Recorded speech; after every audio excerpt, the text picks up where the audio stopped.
Hi guys, I am professor Narayan नीले from भाग्यवेद academy. और आज हम देख रहे हैं फ्रेंड क्लास 12 का इंग्लिश का चैप्टर। फर्स्ट यूनिट में से सेकंड नंबर का लेसन है हमारा on saying please. This lesson is written by A.G. Gardiner. और ये जो लेसन है फ्रेंड किसने लिखा है? A.G. गार्डिनर ने लिखा है। चलो उसका आज हम 5th पार्ट देखेंगे। 4 पार्ट हमने ऑलरेडी कंप्लीट किए हैं, आज 5th वाला पार्ट। चलो पेज नंबर मैं आपको पहले बताता हूँ। चलो पेज नंबर आ जाओ 18 के ऊपर। Page number 18। सब बच्चों ने टेक्स्ट बुक ओपन करना है। मैं वहाँ पे लाइन बाय लाइन पढ़ूंगा, उसके बाद में if you find the any kind of the difficult word please underline it और उसके ऊपर उसका मीनिंग वगैरह लिख लेना। ओके फ्रेंड, तो चलो आ जाओ पेज नंबर 18। ऊपर से पहला पैराग्राफ देखते हैं हम। अभी तक हमने देखा कि कितना अच्छा नेचर का आदमी था वो कंडक्टर। देखो कुछ कुछ लोग ऐसे होते हैं कि चलो सीधे हमारे दिल में एंट्री करते हैं। इतना किसी किसी लोगों का नेचर क्या होता है, बहुत अच्छा होता है। सो फ्रेंड यहाँ पे भी देखते हैं। What struck me particularly was the ease with which he got through his work। देखो वो जो कंडक्टर था बेचारा, वो मुझे इतना अच्छा लगा, इतना उसका बिहेवियर अच्छा लगा, उसके मैनर्स अच्छे लगे कि सीधा उसकी एंट्री डायरेक्टली मेरे दिल में हो गई। If the bad manners are infectious, so also are good manners। Underline कीजिए, जैसे बैड मैनर जैसे स्प्रेड होते हैं वैसे गुड मैनर भी स्प्रेड होते हैं। बराबर, यदि आपकी में अच्छाइयाँ हैं तो लोगों को आपकी अच्छाइयाँ यूँ समझती हैं। सिर्फ फ़र्क इतना है उसके ऊपर लोग बात ही नहीं करेंगे, तुम्हारे अच्छाई के ऊपर बात ही नहीं करेंगे।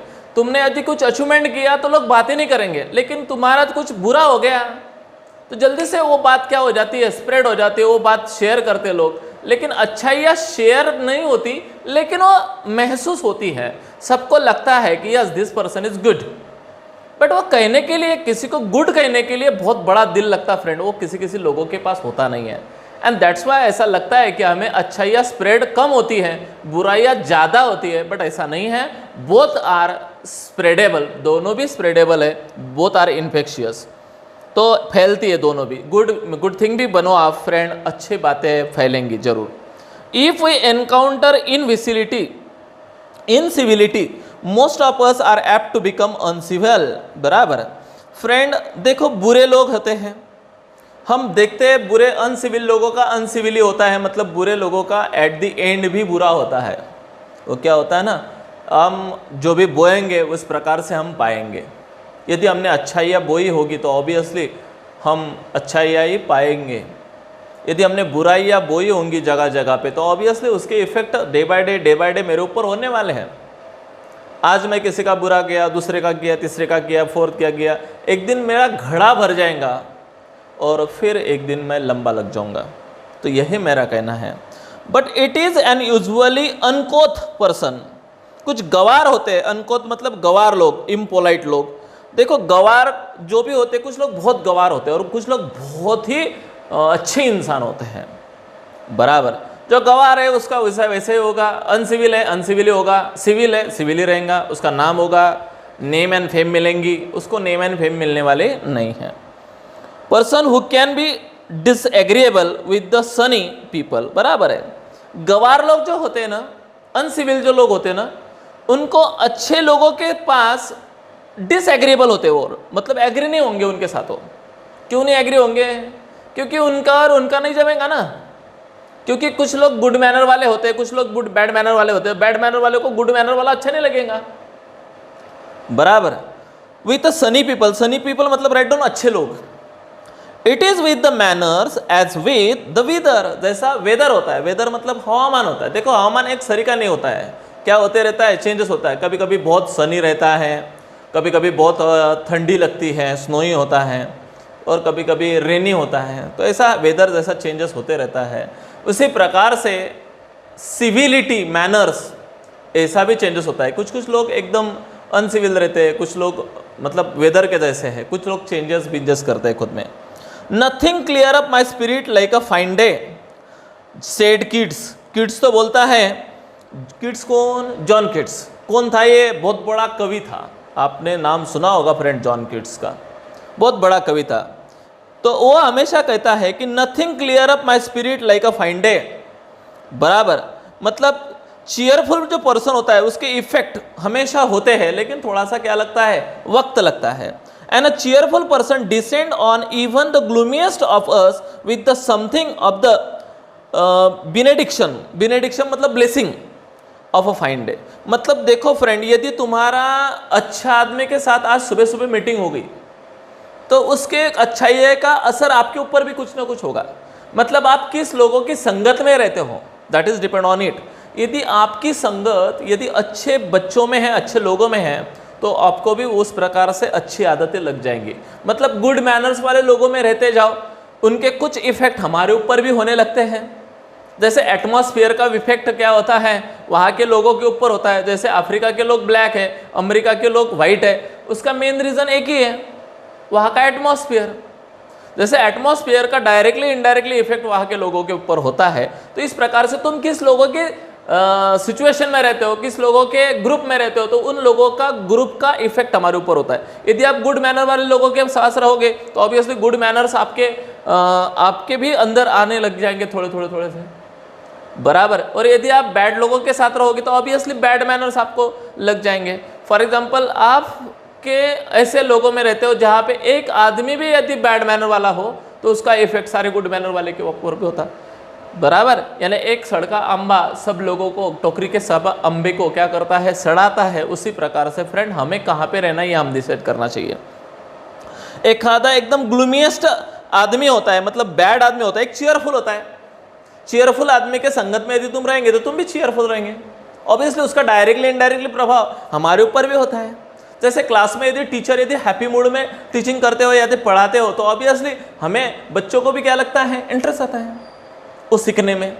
और यदि टीचर ही ग्लूमी मूड में है, सैड मूड में है, तो ऑब्वियसली वो ही अच्छा नहीं है, तो उसका इफेक्ट यानी टीचिंग के ऊपर होता है और हमको भी कुछ भी समझता नहीं है, और वो लेक्चर या वो दिन पूरा का पूरा हमारा क्या हो जाता है, खराब हो जाता है, बराबर। तो जॉन किट्स यही कहता है कि अच्छाइयों में रहो, गुड मैनर्स वाले लोगों के साथ रहो, तुम्हारे डायरेक्टली इनडायरेक्टली हमारे ऊपर उसका क्या होता है, एक इफेक्ट होता है। देखो उस कंडक्टर के साथ में जितने भी लोग रहते थे तो वो पूरी गाड़ी, वो जिस दिन वो जिस गाड़ी में गया उस गाड़ी के लोग एकदम क्या रहते थे, खुशहाल रहते थे, मस्त रहते थे, उनको मस्त रहता था, उनका दिन अच्छा जाता था, बराबर। तुम्हारे बाजू में यदि रोज यदि झगड़े होते रहते तुम्हारे नेबरहुड में, तो ऑब्वियसली आपको वैसा प्रकार का आपको फ्रेश नहीं लगेगा, रोज रोज वही बातें।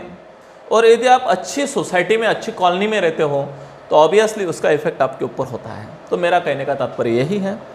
तो ब्लेसिंग होता है, वो चीयरफुल पर्सन हमारे लिए क्या है, ब्लेसिंग है। वैसा वो कंडक्टर भी लोगों के लिए क्या था, एक ब्लेसिंग था of a fine day. And so it is always the fine weather on the polite conductor bus. तो उस बस के कंडक्टर का जो नेचर था वो पोलाइट था, ऑब्वियसली उसका डायरेक्टली इनडायरेक्टली इफेक्ट सारे बस के लोगों के ऊपर होता था।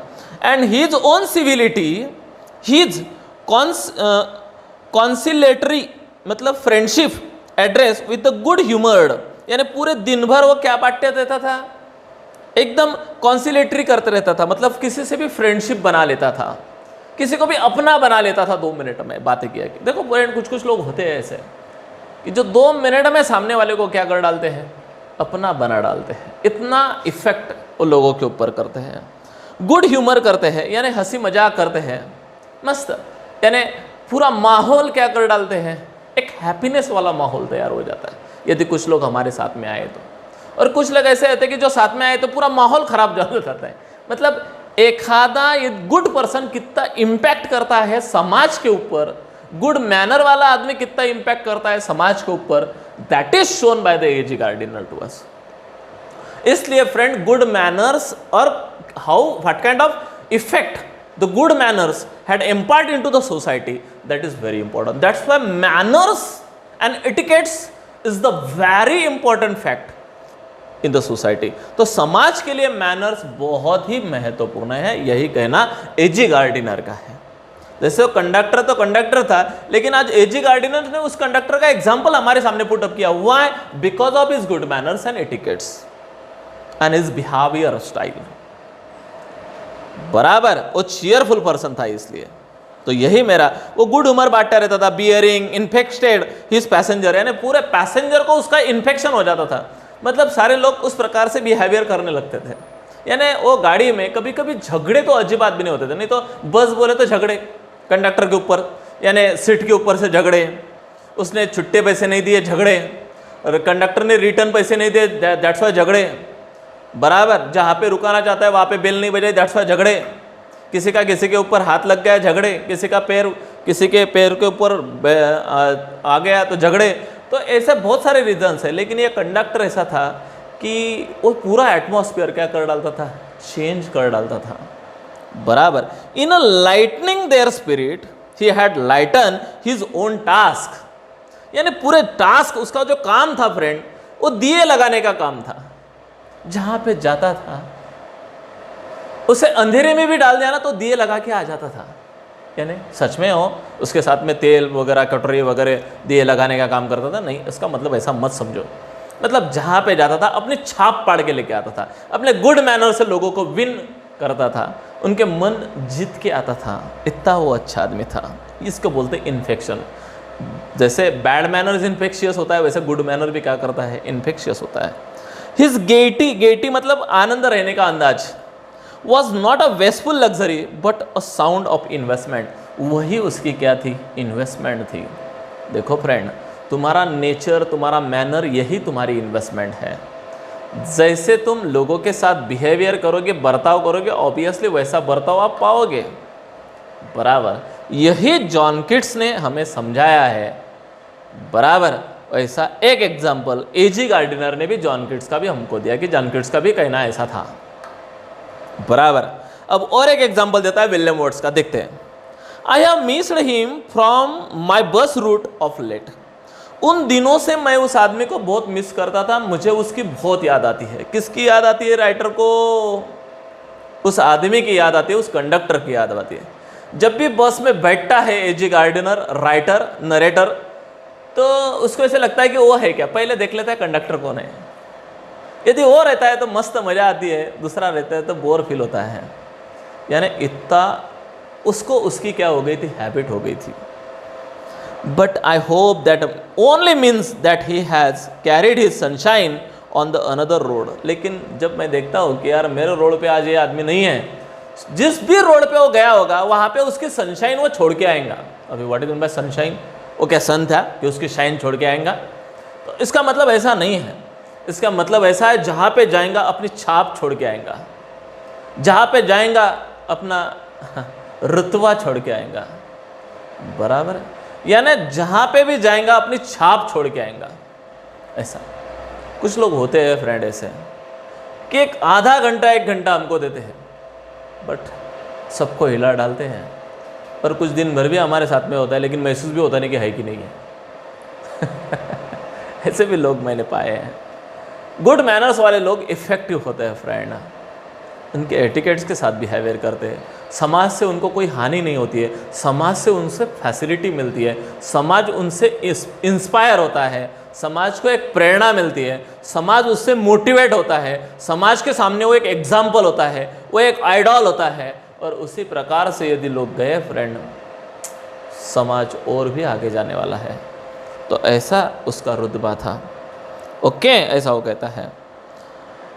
It can not be too widely diffuse in a rather drabbed word. Diffuse मतलब दूर नहीं जाना, यानी मैं उससे कभी दूर ही नहीं जा सकता, मतलब मुझे उसकी याद ही आती है। मैं कहाँ पे भी जाऊँ वर्ल्ड में, आई मिस हिम, मैं उसको बहुत मिस करता हूँ। And I make no apologies for writing a panegyric. Panegyric मतलब राइट डाउन स्पीच। अभी मुझे ऐसा कोई उस कंडक्टर ने मेरी अपोलॉजी करना चाहिए कि नहीं भाई तूने मेरा एग्जाम्पल दिया, थैंक यू, ऐसा मैं नेचर का आदमी नहीं हूँ। वो डिजर्व करता है for this writing, for this speech on him.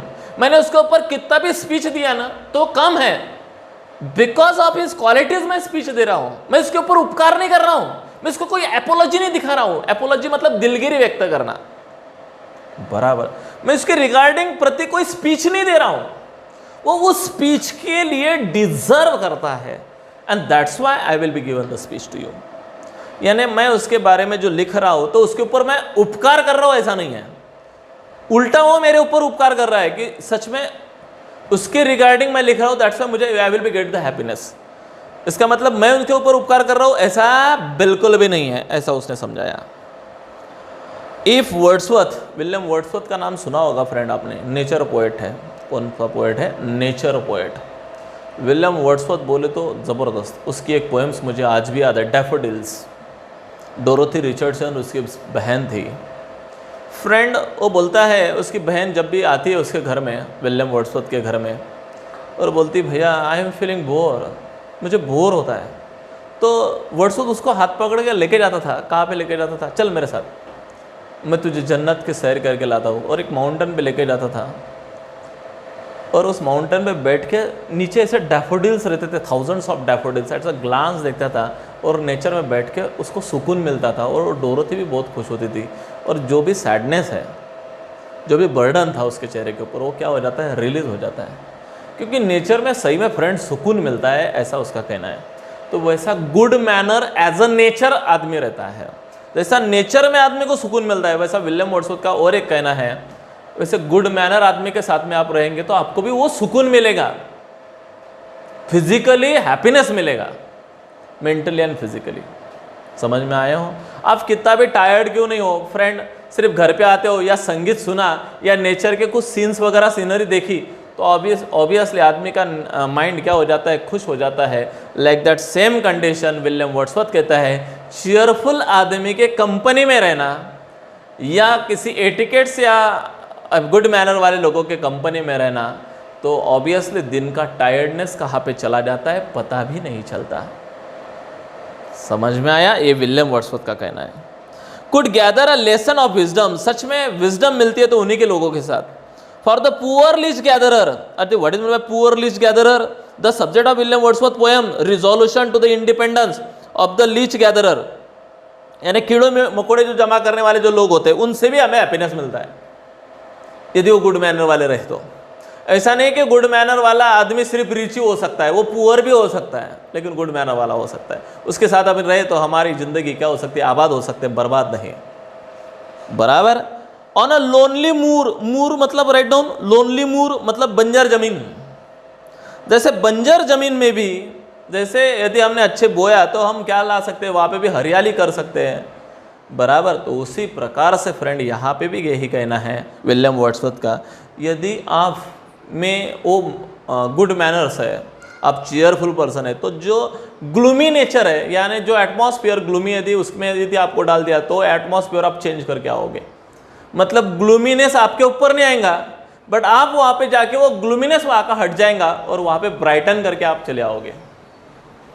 समझ में आया है? I see no reason why the leisure people and should not take the lesson in the conduct from one who shows how very modest calling you may be dignified by the good temper and kindly feeling। मेरा यही कहना है बोले कि जमीन कैसी भी हो, उसमें यदि मेहनत किया, लगन से यदि कुछ किया, तो वो जमीन में भी क्या कर सकते हैं? हम हरियाली खुल सकते हैं। उसी प्रकार से लाइफ में यदि गुड मैनर्स यदि हमने बो किए तो हमारा बैड मैनर वाला लाइफ भी क्या हो जाता है? गुड मैनर हो जाता है। मतलब हमारा बोरिंग लाइफ भी क्या हो जाता है? हैप्पी लाइफ बन जाता है। बराबर। तो यही उसका कहना है। तो विलियम वर्ड्सवर्थ का भी कहना यही है कि आप गुड मैनर सिर्फ एक्सेप्ट करो या अंगीकार करो, यानी खुद में लाओ, तो ऑब्वियसली आप चीयरफुल रहोगे और एक खुशहाल चेहरा रहेगा। और यदि आप हैप्पी रहे तो आपकी फैमिली हैप्पी रहेंगी, और आपकी यदि फैमिली हैप्पी रहेंगी तो सारे लोगों के, आप आजू बाजू के लोग भी हैप्पी रहेंगे, क्योंकि आपसे उनसे कोई तकलीफ नहीं होंगी। फिर आजू बाजू वाले भी खुश रहेंगे, एक समाज खुश रहेगा। यानी देखो एक पर्सन कितना बड़ा क्या करता है? इम्पैक्ट करता है या इफेक्ट करता है। समझ में आया? तो वही कहना है विलियम वर्ड्सवर्थ का भी। दो लोगों की कहना हमने देखा, एक जॉन किट्स के बारे में और एक विलियम वर्ड्सवर्थ के बारे में। एक दो एग्जाम्पल यहाँ पे एजी गार्डिनर ने हमको दिए हैं। आगे, it is the matter of a general agreement that the war has a chilling effect upon those little everyday activity of the behaviour of the sweeten the general air. बराबर है। तो देखो फ्रेंड, यदि वार यदि तुम्हारे यहाँ पे हुआ है तो उसका इफेक्ट हमारे ऊपर बहुत होता है। वार का इतना इफेक्ट होता है फ्रेंड, बहुत सारे लोग उसमें, वार इज़ ऑलवेज डिस्ट्रक्टिव। वार से कोई एडवांटेज नहीं है, हमेशा वार से क्या होते हैं, डिसएडवांटेज होते हैं। उसमें ज़मीन नष्ट हो जाती है, ड्रॉट होता है, फूड स्टारवेशन होता है, बहुत सारे लोग मारे जाते हैं, एक एक फैमिली का एक एक मेंबर वहाँ से क्या हो जाता है, चला जाता है, तो पूरी फैमिली क्या हो जाती है, डिस्टर्ब हो जाती है। उसकी वजह से समाज डिस्टर्ब हो जाता है, इकोनॉमी चली जाती है, बराबर। वार के बहुत ज़्यादा क्या है, इफेक्ट है। तो बैड मैनर भी एक वार जैसा ही है। Chilling effect upon this every little civilities of the behaviour of the sweeten the general air, बराबर। We must get though civility back if we are to make the life kindly and tolerable for each other. तो मेरा एक ही कहना है, आप tolerable बन जाओ और काइंडली लाइफ जियो और अच्छी सिविलिटी लाइफ जियो, तो उससे हम वार के इफेक्ट भी क्या कर सकते हैं, ठुकरा सकते हैं। क्योंकि उस ज़माने में फ्रेंड एजी गार्डनर तब था, तब उस ज़माने में वार आया था, क्या आया था, वार, और उसके इफ़ेक्ट बहुत लोगों के ऊपर हुए थे। समाज उससे क्या हो चुका था, पूरा टूट चुका था। लेकिन ये बोलता है कि एक आशा, एक पॉजिटिव मैनर दिखाता है कि आप यदि होप अच्छी रही तो आप वो एटमॉस्फेयर को भी क्या कर सकते हैं, चेंज कर सकते हैं। वी मस्ट गेट दो सिविलिटीज बैक, हम वो सिविलिटी बैक कर सकते हैं if we are make the life kindly and tolerable for each other. सिर्फ हमको थोड़ा सा क्या करना पड़ेगा, टॉलरेबल करेगा। We can not get them back by invoking the law. देखो फ्रेंड, लॉ से नहीं हम कर सकते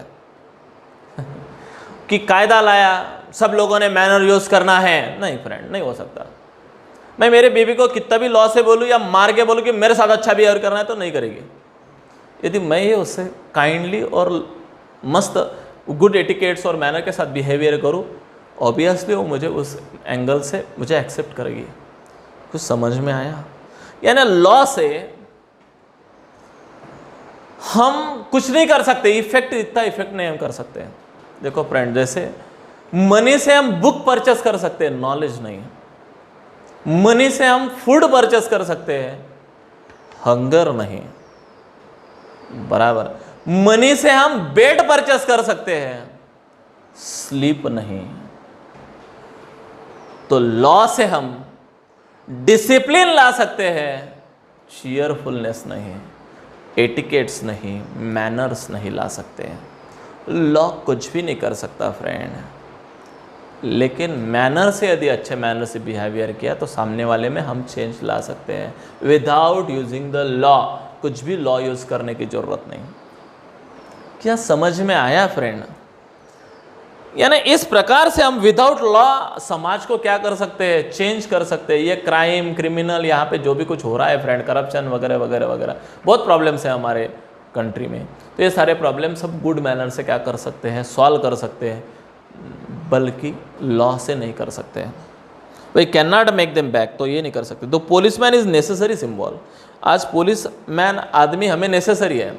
समाज में यदि शांति रखना है तो पुलिस आवश्यक है। And the law is necessary institution for the society.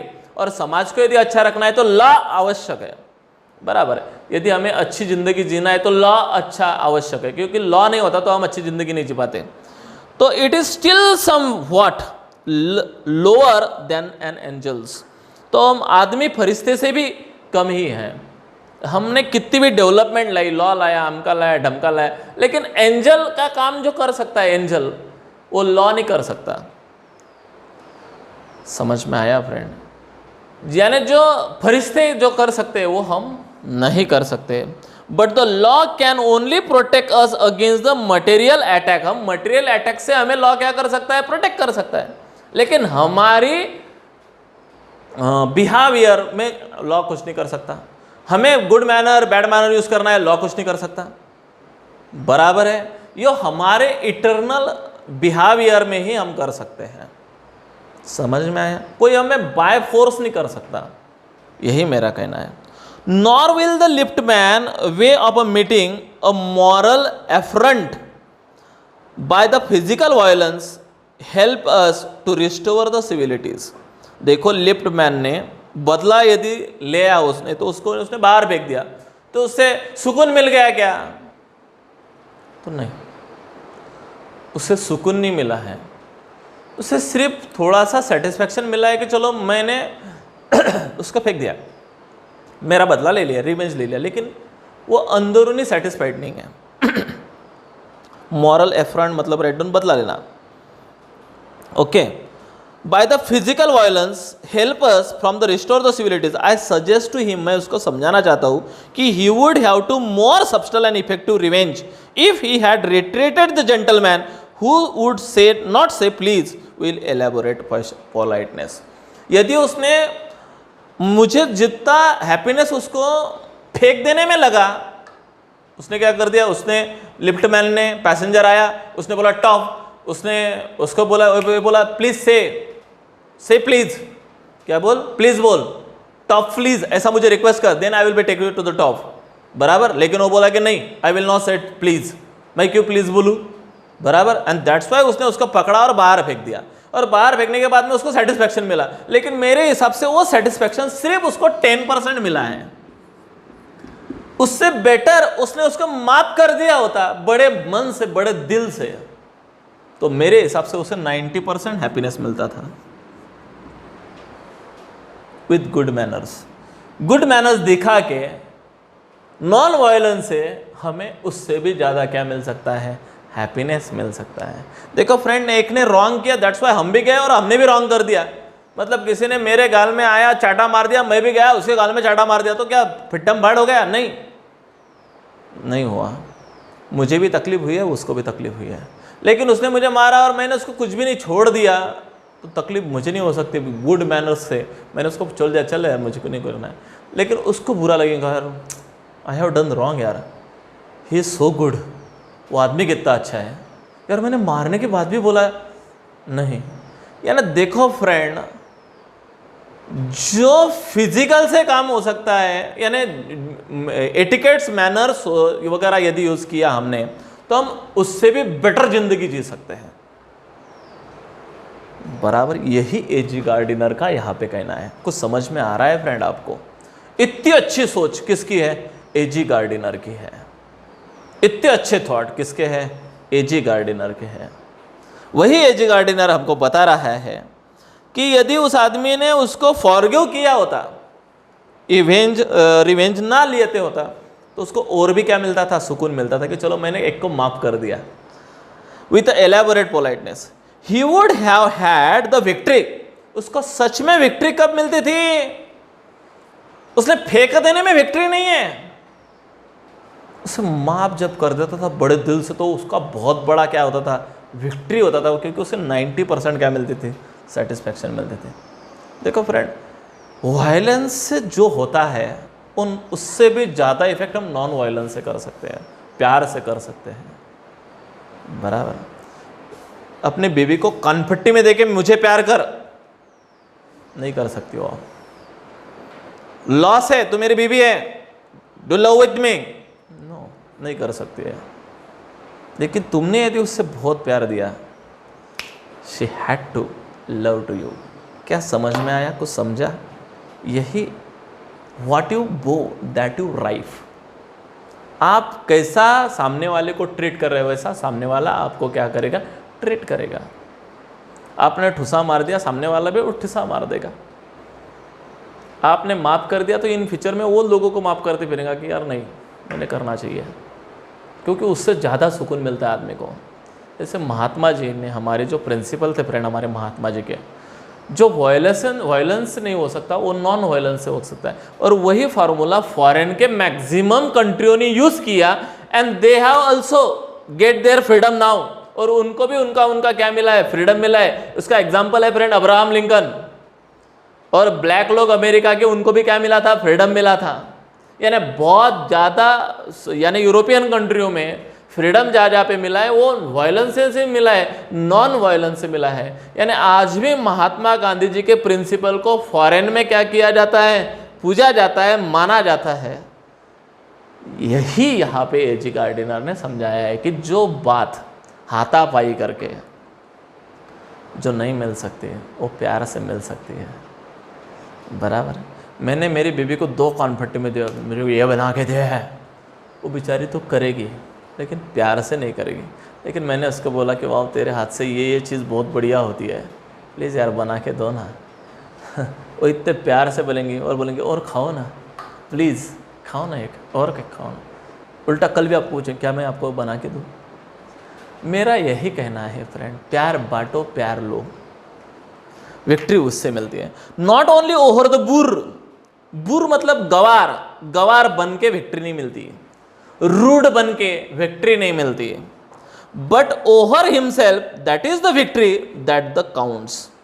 Underline कीजिए, the polite man may lose the material advantage but always had the spiritual victory. Underline कीजिए डायरेक्ट सेंटेंस को, क्या मीनिंग हो गया, समझ में आ गया फ्रेंड। एक खादा पोलाइट मैन आदमी है, शायद उसने मटेरियल गेन नहीं किया हो, उसको इतना मटेरियल एडवांटेज ना हुआ हो, मतलब दिखाने वाला फायदा नहीं हुआ हो, लेकिन जो पोलाइट आदमी है उसको स्पिरिचुअल विक्ट्री जरूर मिलती है, मतलब उसे आत्मिक समाधान जरूर मिलता है। बराबर, माफ कर देने से अपने अपने दिल में हमारी इज्जत बढ़ती कि यस मैं कितना ग्रेट हूं कि सामने वाले को माफ कर सकते। देखो फ्रेंड, माफ करने के लिए बहुत बड़ा दिल लगता है, बहुत जिगरा लगता है, मारने के लिए जिगरा नहीं लगता है। यड़ा person also bet to someone else. समझ में आया है, यानी सामने वाले को माफ कर देने के लिए बहुत बड़ा जिगरा लगता है। तो वही बोलता है कि एक आधा पोलाइट आदमी, उसके पास पैसा कम होगा, गाड़ियां कम होगी, एडवांटेज कम होगा, बड़ा बंगला नहीं होगा, कार नहीं होगी, एसी नहीं होगा, लेकिन आत्मिक समाधान बहुत होगा फ्रेंड। और किसी किसी के पास ये सब कुछ होगा लेकिन रात को नींद नहीं आती होंगी, मतलब स्पिरिचुअल सेटिस्फैक्शन नहीं है। स्पिरिचुअल सेटिस्फैक्शन समझता है फ्रेंड, स्पिरिचुअल विक्ट्री, एक आत्मिक समाधान, आत्मिक विजय, आत्मा के ऊपर मिलाई हुई victory, that is called the spiritual victory. I commend to the lift man a story of Chesterfield. एक मैं आपको एक क्रिस्टलफील्ड की स्टोरी सुनाता। Who was Chesterfield? एक राजा था। कब का? देखो क्रिस्टलफील्ड यहाँ पे दिया है, 1694 का राजा था, इंग्लिश स्टेट्समैन था, ऑथर था and patron of the letters था। ओके, राजा था। In this time the London streets were without the payment of today.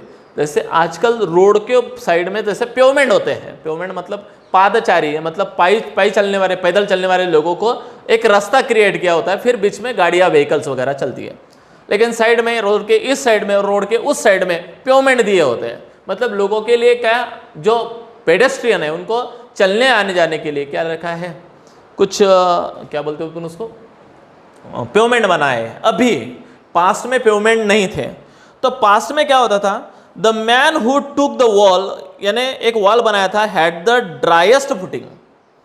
I never give the wall to the scoundrel, यानी वहां पे वो खड़ा रहता था, स्कॉन्ड्रल लोगों के लिए वो वॉल थी, मतलब वो वहां से न आए, लेकिन अपन वहां से चल रहे, समझो अभी देखा था येड़ा आ रहा है, हमें वहां से जाना है, तो येड़ा नहीं नीचे उतरेगा, इसको उतरना है, स्कॉन्ड्रल नहीं नीचे उतरेगा, एक बिंडोक नहीं नीचे उतरेगा, बट जो एजुकेटेड है वो उसको जगा देगा। क्या समझ में आया? कुछ समझ में आया? फोर व्हीलर की इधर से एक फोर व्हीलर आ रही है, इधर से एक फोर व्हीलर आ रही है, जो बड़े दिल वाला होता है ना, वो गाड़ी में क्या कर लेता, नीचे उतार लेता, जानते यार किसके नान में क्या लगे, उसको जाने देता, फिर वो निकालता। एक आधा आड़ान चोट है ना, सुसाइड से चला जाता और एक्सीडेंट कर लेता। लेकिन जो बड़े दिल वाला है वो किसी को अपनी जगह देते थे, ओके तू बड़े बाप का है भाई, जा आगे। मैं बहुत बार फोर व्हीलर चलाता हूँ, पीछे से एकदम हॉर्न, पीछे से एकदम शुभ कोई आता हॉर्न, मैं इसको पहले साइड देता, भाव आगे, इस भगवान बोलते इसको लेके जाओ यार, जाना है उसको जल्दी। तो समझा क्या बोला मैंने? उसको जाना है यार, जल्दी लेके जाओ उसको, भगवान को रिक्वेस्ट कर दो उसको जल्दी लेके जाओ। बराबर, मेरा कहने का तात्पर्य यदि आपको समझ में आया तो आपको ये लेसन समझ में आया कि जो राजा था क्रिस्टलफील्ड, वो भी क्या करता था, स्कॉन्ड्रल लोगों के लिए वहां से हट जाता था, उसको जाने देता था। क्यों? येड़ा है ना, उसको नहीं समझता, वो बड़े दिल वाला नहीं है कि सामने वाले को जगा दे अपनी। देखो फ्रेंड, मैंने बहुत बार देखा है, मुझे आज भी वो किस्सा याद है हमारे कॉलेज का। एक प्रोफेसर था, वो बड़ा था, एजेड था, कोई भी आ गया ऐसा बाहर का तो उसको, वो जहाँ पे हम स्टॉपर में बैठे होते तो उसको बुलाता था, आओ आओ बैठो बैठो। उसकी चेयर नहीं रहती थी तो वो उठ जाता था, उसको चेयर देता था। मैं बहुत बार सोचता था ये आदमी ऐसा क्यों करता है, तो बाद में समझ में आया कि कितना अच्छा नेचर है उसका, कितने गुड मैनर्स है कि सामने वाला बाहर से आया है तो थक के आया होगा, उसको चेयर देता था और सिपाही को बोलता था भाई उसको पानी दे। सिपाही बोलता मैं तो आपको दूंगा सर, नहीं मुझे नहीं, इसको दे। है ना? ये बड़ी बात हो गई। बड़ा वो आदमी नहीं है, बड़ा वो है जो उसको चेयर प्रोवाइड कर रहा है। चेयर पे बैठने वाला बड़ा नहीं है, क्योंकि उसके दिल में रिगार्डिंग द पर्सन क्या लगा है ये आपको नहीं पता फ्रेंड। क्या समझा? यानी बड़े दिल वाला जो क्रिस्टल फील्ड थे, set the man who made the Chesterfield one day in the street, उसको रास्ते पे मिला था। I always do set the Chesterfield stepping with the bow into the road, मैं रोड पे हमेशा उतर जाता हूँ। किसके लिए? स्कॉन्ड्रल के लिए। I hope the lift man will agree that his revenge was much more sweet, उसने उसका बदला जरूर लिया होता, लेकिन कब? यदि उसने उसको फॉरगिव किया होता तो, ना कि फेंका होता। बराबर। Then if he had flung the fellow into the mud, उसने उसको फेंकने से बेटर उसने उसको क्या प्यार से उसको समझाया होता तो शायद और भी इफेक्टिव काम होता था। इस प्रकार से फ्रेंड ये स्टोरी यहाँ पे ख़त्म होती है। बराबर। कुछ समझ में आया हो आपको स्टोरी पूरी, या मेरा एक्सप्लेनेशन आपके पल्ले पड़ा हो, तो प्लीज़ वहाँ पे लाइक का बटन है वो ज़रूर दबा दीजिएगा। Till then bye, see you, thank you.